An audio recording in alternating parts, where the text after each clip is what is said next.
tal amigos? Muy buenos días, muy buenas tardes, muy buenas noches, donde quiera que se encuentre. Mi nombre es Andrés Rojas, me consiguen en las redes sociales como @momentistas. Hace más o menos unos 12 años, el proyecto uribista era completamente aplaudido por casi el 80% de la población en Colombia. Mucho de lo que en ese entonces se contaba tenía que ver con los triunfos a nivel militar que se le daban a la extinta guerrilla de las FARC, que firmó un acuerdo de paz con el Estado a expensas del expresidente Juan Manuel Santos. Pero en ese entonces pues la gente aplaudía, gritaba, avivaba e incluso decía abiertamente en todos los escenarios de la vida nacional que era indispensable que ese mandatario que había arrinconado a las FARC y que supuestamente nos había dado la posibilidad de volver a tener un país en paz, pudiera de alguna manera seguir al frente del poder. Y eso fue exactamente lo que pasó. Si bien la Constitución del 91 prohibía la reelección, pues esta fue aprobada de manera espuria, como quedó previamente establecido por la ley, por las circunstancias históricas y por los textos que se han escrito al respecto. Quien quiera revisarla podrá entender que quienes nos opusimos a ella fervientemente y quienes dijimos que eso era un problema para el país y que iba a ser un problema para la sociedad, pero además que iba a ser que no solo era lo inconveniente de que sucediera, sino el peligro que acarreaba. No nos equivocamos, intuíamos que lo que se venía iban a ser años muy dolorosos y muy amargos, y eso fue lo que pasó. La posibilidad de pensar diferente en un país como Colombia está absolutamente proscrita. Quienes lo hagan son de alguna manera etiquetados y catalogados como algo malo, algo que está por fuera de los cánones de la sociedad, y desafortunadamente eso nos ha llevado de alguna manera a malinterpretar no solamente nuestra historia, sino nuestro devenir, aún más peligroso y más complicado.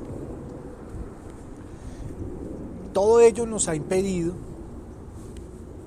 vislumbrar realmente el país que queremos, porque se nos vendió el país de propietarios en la época de Uribe, se nos vendió el país de los empresarios, y hace poco un filósofo contemporáneo que escribió La sociedad del cansancio hablaba básicamente de esa sociedad del rendimiento, cansada y agotada, pero finalmente esclavizada para que unos pocos tengan unos privilegios. Y eso es lo que siempre ha pasado en Colombia, que de alguna manera nos venden unos discursos, nos hacen comprometer con ellos, la gente se compromete, de alguna manera sale masivamente a las urnas, vota por ellos, intenta o espera o tiene una esperanza en ellos, y luego pues se da un palmo en narices con el paso de los años y la cruda realidad de lo que pasa en Colombia y de lo que está sucediendo en buena parte de los territorios colombianos alejados de la capital, de Bogotá, que no tienen pues posibilidades de desarrollo y que muchas veces han visto truncadas todas sus posibilidades. Quienes hemos seguido al pie de la letra pues este proceso social a lo largo de los años, en mi caso primero como periodista y luego como funcionario público, estando de funcionario público me di cuenta de lo difícil que era hacer, de lo complicado de realizar, de lo casi imposible de lograr consensos a través de la lógica y el sentido común, porque el país está, digamos, de alguna manera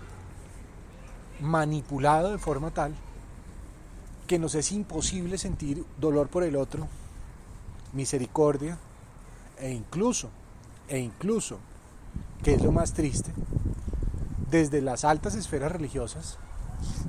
conmiseración, consideración por las circunstancias aterradoras, abrumadoras y absurdas en la que buena parte de la población colombiana ha estado sometida.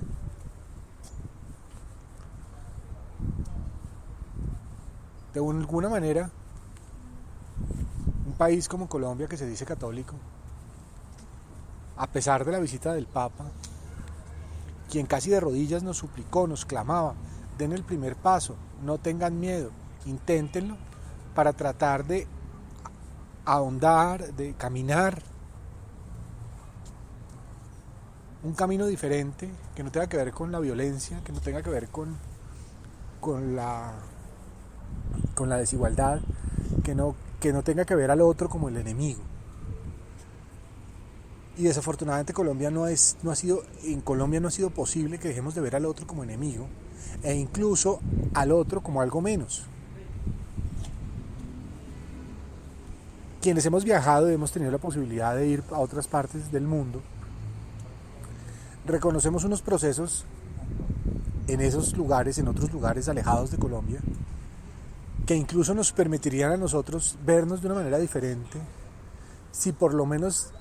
los conociéramos, los leyéramos e intentáramos interpretarlos, y a la luz de lo que nos pasa pudiéramos de alguna manera implementarlos para cambiar.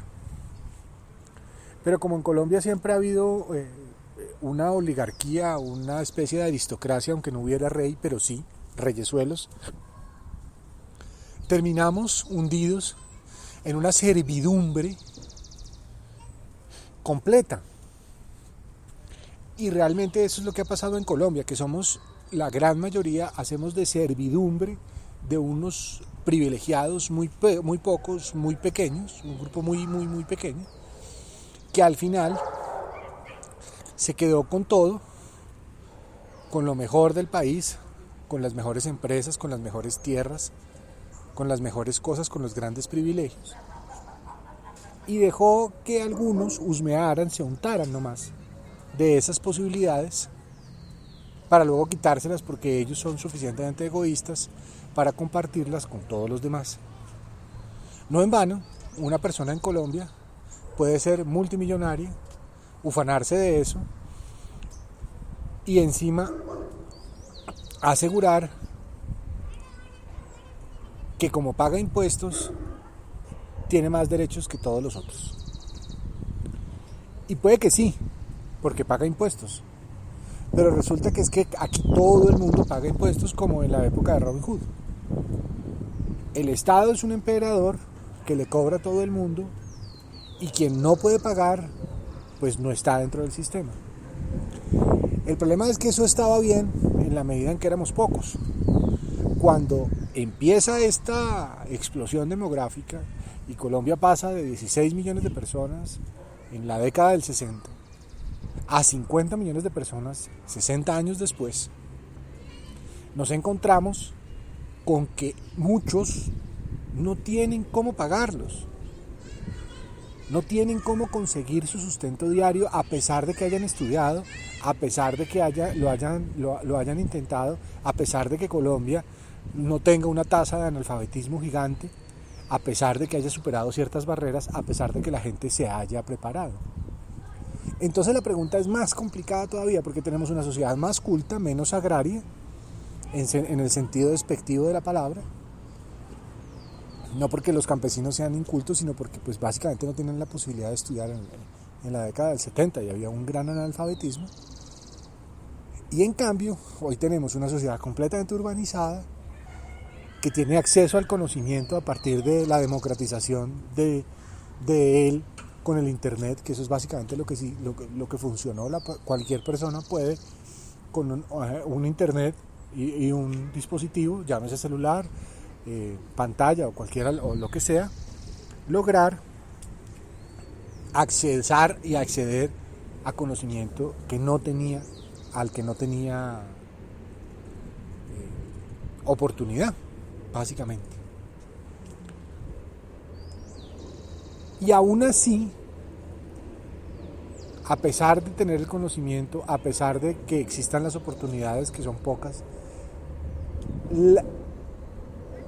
el éxito, como se conoce, y la oportunidad, como se tiene, no toca a la mayoría de las capas en el país. Y eso es lo que se reclama en las calles, y eso fue lo que se reclamó en el abril del 2020, del 2021, cuando la gente salió a marchar, pero de alguna manera se infiltraron en esas marchas y en ese sentimiento genuino, autóctono, de rechazo a lo que estábamos viviendo, a las mismas recetas que han utilizado en los últimos 20 años, las mismas personas que las han utilizado para cambiar un poco esa circunstancia, y resulta que estamos abocados hoy en un proceso que está a punto de culminar, en el que desafortunadamente seguimos peleando por las mismas cosas. ¿De qué sirve la educación si no hay oportunidades? ¿De qué sirve que se eduquen si pues finalmente van a salir a hacer nada? ¿De qué sirve que en el país no podamos vivir en paz si a pesar de que en el momento de la construcción llega el Estado y se lo quita? Llega el Estado y se lo usurpa. Llega el Estado y de alguna manera lo reparte. Porque siempre estamos en la misma lógica de que aquí unos pocos lo tienen todo y la mayoría se queda sin nada. Es muy triste. Centenares de testimonios de gente que lo intentó durante toda la vida y al final terminan en la miseria pidiendo limosna e intentando sobrevivir. Hay cosas que en Colombia funcionan a medias, pero funcionan. Para algunas personas la salud funciona. Para algunas personas las pensiones funcionan. Para unas personas la seguridad social y las ayudas del Estado funcionan. Desafortunadamente no para todo el mundo. Y es ahí donde está el punto, el quick del asunto de lo que vamos a escoger. ¿Quién va a lograr garantizar universalidad para esos servicios que a la final son derechos? ¿Y quién puede en una transición lógica y de la manera menos dramática y caótica posible lograr que tanto unos como otros accedan a cosas que no accedan a esos derechos